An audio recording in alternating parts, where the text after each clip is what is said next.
राधे राधे। आज हम चर्चा करेंगे नारद भक्ति दर्शन के दूसरे सूत्र के बारे में। नारद भक्ति दर्शन का पहला सूत्र था प्रतिज्ञा सूचक, अर्थात नारद जी उसमें प्रतिज्ञा करते हैं कि वो भक्ति का व्याख्यान करेंगे।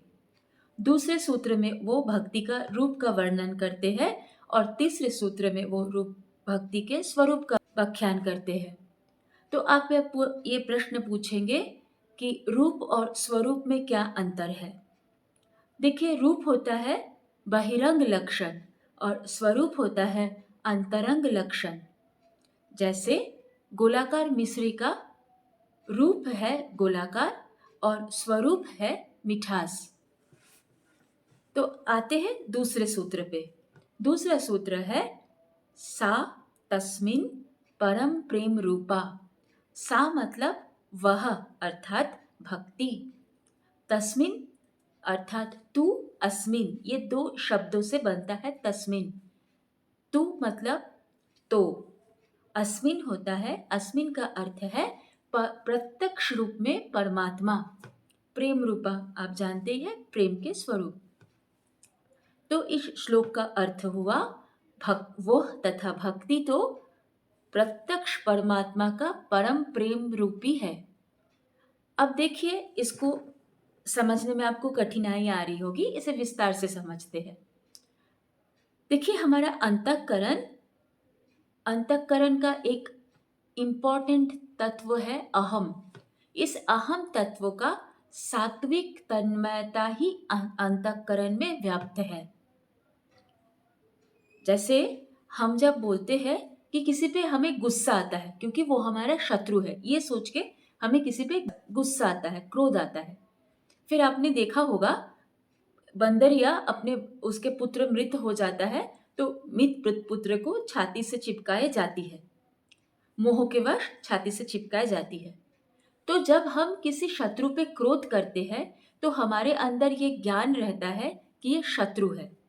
उसी तरह से बंदरिया जब मोह के वश अपने पुत्र को सीने से लगाए जाती है तो उसे ये ज्ञान रहता है कि ये उसका पुत्र है। अर्थात रजोगुण और तमोगुण के स्थिति में भी उसमें है असल में सतोगुण, अर्थात सतोगुण ज्ञान रूप में व्याप्त है।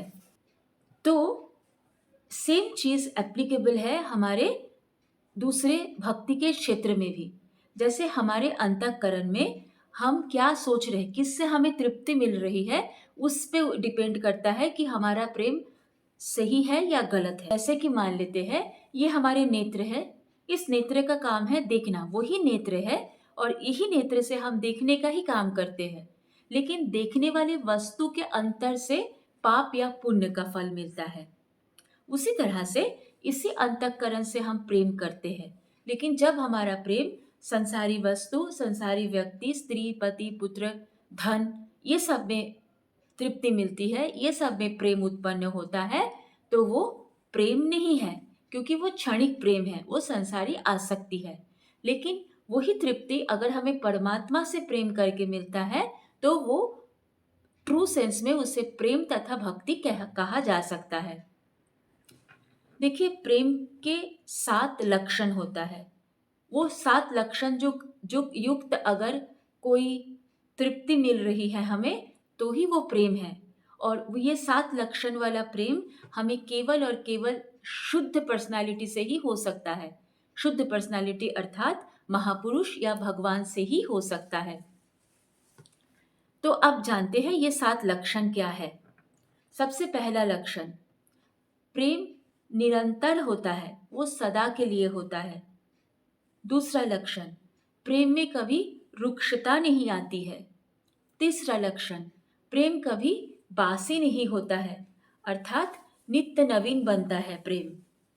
चौथा लक्षण, प्रेम में कितना भी पूर्णता रहे उसमें वक्रता आ जाती है, जैसे नोक झोंक, ये सब प्रेम में होता है, जो ट्रू प्रेम है, सच्चा प्रेम है।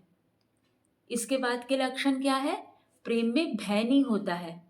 हाँ, प्रेमी से दुखी हो सकता है, प्रेमी से उसकी प्रेमिका दुखी हो सकती है, पर जिससे हमें भय उत्पन्न होगा उसके प्रति हमारा प्रेम नहीं हो सकता है। तो भयभीत होकर प्रेम नहीं किया जा सकता है। छठा लक्षण, प्रेम क्षीण होने का कारण होने पे भी प्रेम का समाप्ति होना या फिर क्षीण नहीं होना, ये प्रेम का लक्षण है। अर्थात प्रतिकूल परिस्थिति में भी प्रेम बने रहना, प्रेमी में दोष दिखने के बावजूद उसके प्रति सेवा भाव बढ़ जाना, ये प्रेम है। प्रेम में देरी दूरी ये एक समय के बाद मिट जाता है।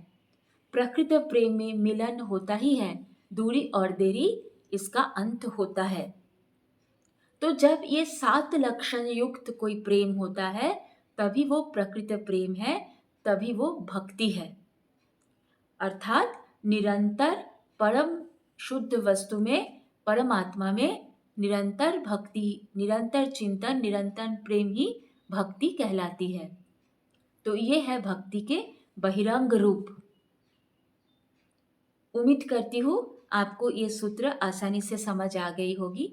अगर इसके बावजूद भी आपके मन में कोई प्रश्न है, कोई जिज्ञासा है, तो हमें अवश्य लिखिएगा।